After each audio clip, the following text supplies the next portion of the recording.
কবরের বিষয় শুনে সবচেয়ে বেশি কান্নাকাটি করতেন একজন সাহাবী, তার নাম উসমান আল গনি রাদিয়াল্লাহু আনহু। অন্য কোনো বিষয় শুনে তিনি এত কান্নাকাটি করতেন না। এটাই হবে আমাদের জান্নাতের টুকরা অথবা জাহান্নামের গর্ত। আল্লাহ পাক সবার কবরকে জান্নাতুল ফিরদৌস বানায় দেখ। সূরা মুলক রাতের বেলা যারা তেলাওয়াত করবে ইনশাআল্লাহ তাআলা আল্লাহ পাক তাকে কবরের শাস্তি থেকে বাঁচাবে ইনশাআল্লাহ আযজা ওয়া জাল। সূরা ইয়াসিন আপনার কোরআনের মগজ, প্রাণ, হার্ট, এটা যখন পড়বেন আপনি বুঝতে পারবেন কেন এটাকে হার্ট বলা হয়েছে। সূরা বাকারা যে ঘরে পড়া হবে সেই ঘর থেকে শয়তান পালিয়ে চলে যাবে। আমরা তো বাড়ি করলে হুজুর ডেকে আনি, তাই না?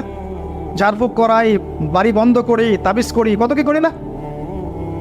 মাশাআল্লাহ, আসল কাজ করি না। একটা জায়গায় উঠেছেন, বাসায় উঠেছেন, নতুন বাসা, সূরা বাকারা তেলাওয়াত করেন। ব্যবসা স্টার্ট করেছেন, ওখানে সূরা বাকারা প্লে করেন বা তেলাওয়াত করেন। সূরা বাকারা যেখানে তেলাওয়াত হবে বরকত আসবে এবং সেখান থেকে শয়তান পালিয়ে যাবে ইনশাআল্লাহ তাআলা। অনেক ফজিলত আছে। সূরা কাফিরুন, ওই যে বললাম 1999 জন মানুষ জাহান্নামে যাচ্ছে, তাদের আমল নামায় কোন পাপটা কমন ছিল জানেন? তাদের আমল নামায় কোন পাপটা থাকতে পারে বেশি? শিরকের পাপ। কারণ কি জানেন? আমি বলছি, সূরা নিসার মধ্যে আল্লাহ পাক বলেছেন, ইন্নাল্লাহা লা ইয়াগফিরু আন ইউশরাকা বিহি ওয়া ইয়াগফিরু মা দুনা যালিকা লিমান ইয়াশা। আল্লাহ পাক তার সাথে শিরকের গুনাহ মাফ করেন না, এছাড়া যে কোনো পাপ আল্লাহ যাকে ইচ্ছা মাফ করতে পারেন। তার মানে যে মানুষগুলো বেশি বেশি জাহান্নামে যাচ্ছে তাদের আমল নামায় যে পাপটা থাকতে পারে কমন, সেটা হচ্ছে কি? শিরক। অন্য পাপ হলে হয়তো আল্লাহ পাক মাফ করে দিতেন, সিম্পল। এই শিরক থেকে আল্লাহ পাক আপনাকে বাঁচাবেন একটা আমলের মাধ্যমে। বলে দেব, সূরাতুল কাফিরুন প্রত্যেক রাতে আল্লাহ পাক যে কথাগুলো আমি বলছি, প্রথমে আমাকে আমল করার তৌফিক দান করুন, আমিন, এবং আপনাদের সবাইকে তৌফিক দান করুন, আমিন।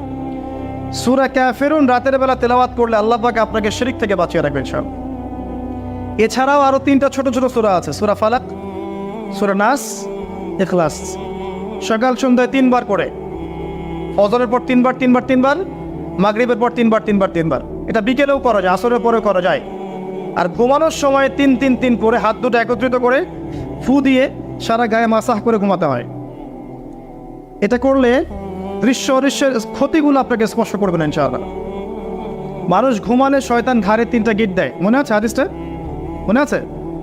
গিট দেয় এবং বলে, তুমি ঘুমাও, তোমার সামনে লম্বা রাত। আবার গিট দেয়, তুমি ঘুমাও, তোমার সামনে লম্বা রাত। আবার গিট দিয়ে বলে, তুমি ঘুমাও, তোমার সামনে লম্বা রাত। যদি আপনি 3 বার মাসাহ করেন ইনশাআল্লাহ তাআলা দেখবেন সকালে উঠতে আপনার সুবিধা হচ্ছে, এনার্জি পাচ্ছেন, আপনার মতো জড়তা কাজ করবে না।